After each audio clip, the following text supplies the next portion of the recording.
Going to solve the question number 10 of exercise number 7.1 in which if a point P जिसके अंदर हमें एक जो है कांस्टेंट दिया हुआ है K और साथ उसके साथ वेरिएबल एक कांस्टेंट और एक वेरिएबल दिया हुआ है divide the line segment joining A जो कि 2 पॉइंट्स हैं और एंड B और उनकी वैल्यूज़ गिवन है in the ratio m/n then find the ratio m/n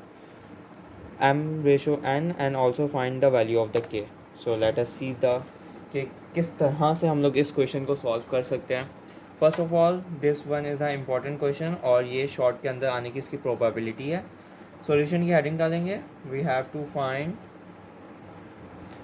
हमें क्या क्या क्वेश्चन में फाइंड करना है वो सबसे पहले हम लोग एक लाइन में स्टेटमेंट में लिख लेंगे ताकि हमारे माइंड में भी रहे कि हमें कौन कौन सी चीज़ें फाइंड करनी है. We have to find the ratio and value of के.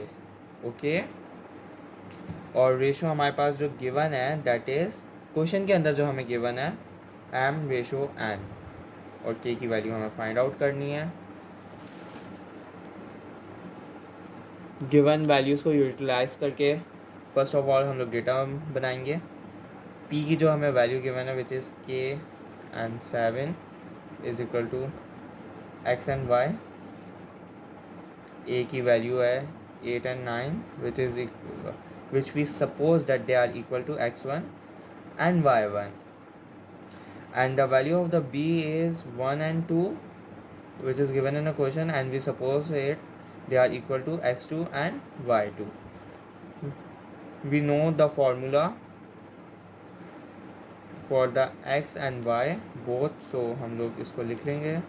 m is equal to mx2 plus nx1 divided by m plus n, और हम इसे इक्वेशन 1 का नाम दे देंगे.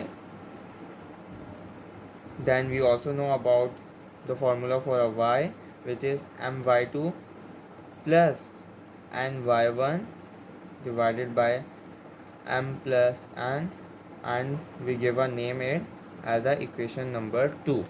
Okay, now what we have to do, first we have to put the values as given in a question. हमें actually के की वैल्यू फाइंड आउट करनी है और रेशो को फाइंड आउट करना है. के की वैल्यू जो है एक्स के इक्वल है, सो हम लोग वाई की इक्वेशन के अंदर पुट करेंगे तो हमारे पास वैल्यूज़ आ जाएंगी. How we do it, let's y is equal to 7, y1 is equal to 9 and y2 is equal to 2. We have to put this value in equation number 2. Okay, because y की equation ये है. y की जगह पे 7 आ गया, m आ गया, यहाँ पे 2 आ जाएगा, प्लस n y1 होता है, सो हम लोग उसकी जगह पे 9 पुट करेंगे, divided by m plus n. ये वहाँ पे जाके 7 के साथ मल्टीप्लाई हो जाएगा. Then this is 7n plus 7n is equal to, यहाँ पे भी हम लोग अगर मल्टीप्लिकेशन को डन कर लेंगे तो that is 2m plus 9n. Simplify कर लेंगे, 7n minus 2m is equal to 9n minus 7n which is 5m is equal to 2n. Divide हो जाएगा, m upon n is equal to 2/5. हमारे पास जो रेशो आया है m is to n ratio is equal to 2:5. Okay, ये हमारे पास ratio आ गया.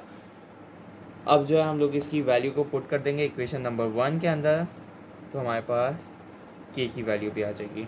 put above value in equation, put above value in equation 1. So k is equal to 2 into 1 plus 5 into 8 divided by 2 plus 5 divided by 2 plus 5. सो हमारे पास ये simplify होके multiply हो गया, 5 into 8 40 हो गया. So 2 plus 40 divided by 7 is equal to 2 plus 4 42 divided by 7, और ये होता है आई थिंक 6 7 से होता है 42. So k is equal to 6. Hence we have the answers. हमारे पास दो आंसर्स हैं तो उनको दोनों को लास्ट में लिख के हाईलाइट कर लेंगे, दोनों को साथ लिख के कंसोलिडेट करेंगे, देन हाईलाइट करेंगे. This is our answer. So this is our answer. Allah Hafiz.